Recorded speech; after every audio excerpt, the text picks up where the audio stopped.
Assalamualaikum Ustaz.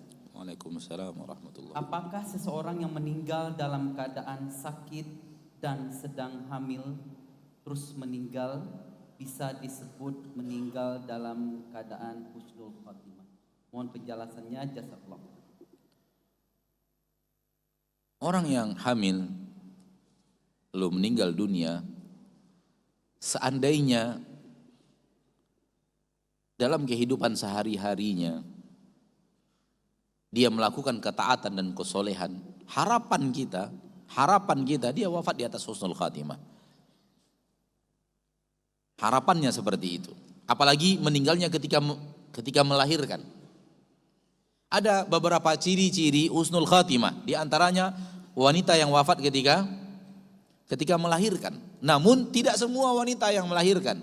Wanita yang saleh, yang setiap hari melakukan ketaatan kepada Allah, yang setiap hari menjalankan ketaatan kepada Allah tabaraka wa ta'ala Rabbul Izzati wal Jalalah.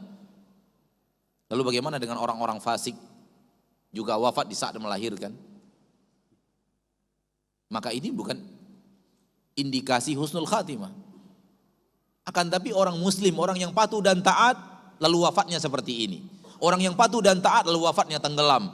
Orang yang patuh dan taat lalu wafatnya karena penyakit yang ada di perutnya. Orang yang patuh dan taat lalu wafatnya di hari Jumat. Orang muslim. Karena ketika berbicara ciri-ciri kematian husnul khatimah, Rasulullah bicara orang muslim. Orang muslim yang wafat bi araqil jabin, ada keringat di dahinya. Orang muslim, Nabi bicara orang muslim. Maksudnya apa? Orang yang patuh dan taat.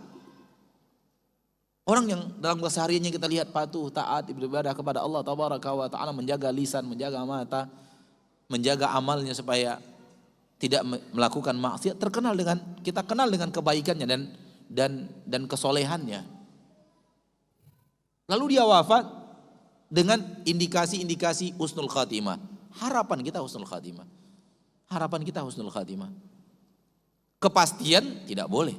Tidak ada yang bisa memberikan kata pasti kecuali Allah tabaraka wa ta'ala. Kita hanya berharap, harapannya husnul khatimah. Ada orang yang kita cintai, ada orang yang kita kenal, orang-orang saleh dan taat, dan wafatnya di hari Jumat, wafatnya di malam Jumat.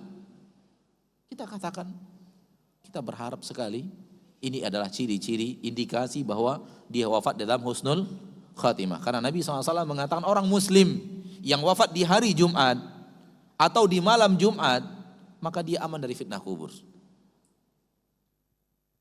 Maka ini indikasi dia wafatnya di hari Jumat dan dia orang muslim, orang yang patuh dan taat. Bagaimana kalau dia mabuk di malam Jumat dan wafat di malam Jumat, dibunuh oleh kawannya? Mabuk di malam Jumat, kemudian terjadi perkelahian, terjadi antara dia dan musuhnya, kemudian dia ditusuk dan mati di malam Jumat. Apakah kita katakan bahwa dia wafat sebagai seorang yang mendapat husnul khatimah karena hanya di malam Jumatnya, padahal dia sedang mabuk, sedang berada di kawasan maksiat dan terbunuh di tempat maksiat? Enggak. Maka yang perlu kita ketahui bahwa ciri-ciri kematian yang dikatakan oleh Nabi tercinta Muhammad SAW itu untuk orang muslim. Orang muslim yang patuh dan taat kepada Allah. Wala tamutunna illa wa antum muslimun. Jangan wafat kecuali dalam keadaan muslim, patuh dan taat kepada Allah tabaraka wa ta'ala. Maka kalau orang yang tadi, wanita yang tadi adalah wanita yang kita kenal patuh dan taat kepada Allah dan wafatnya karena meninggal dunia karena melahirkan, maka harapan kita husnul khatimah. Kepastian tidak ada. Kepastian hanya ada di tangan Allah yang maha tahu ilmu yang gaib. Tapi harapannya seperti itu karena ada ciri-ciri dan indikasinya. Wallahu ta'ala a'la wa a'la.